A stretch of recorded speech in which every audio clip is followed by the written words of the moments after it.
In this video, looking at Romans 8:16-17.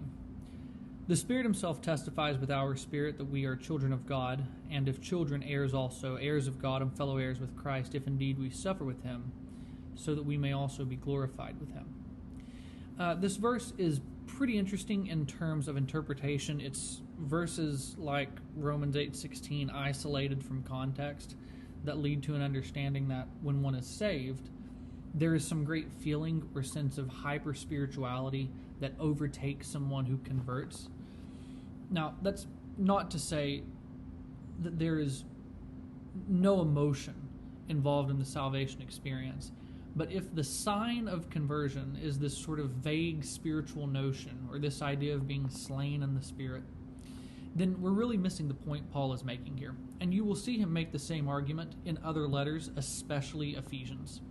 The idea here about the Spirit testifying to the truth that Paul is speaking is that if one is dependent on the crucified and resurrected Jesus Christ as their means of imputed righteousness, then that message was told to them by the gracious Spirit of God through the message of the apostles.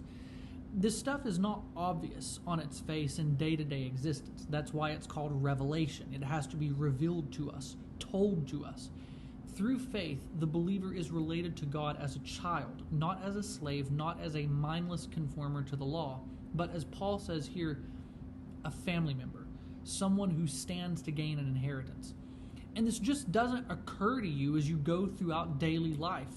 If people like Paul never carried the gospel in the first place, you and I would have no clue about any of this. It wouldn't just pop into our brains one day.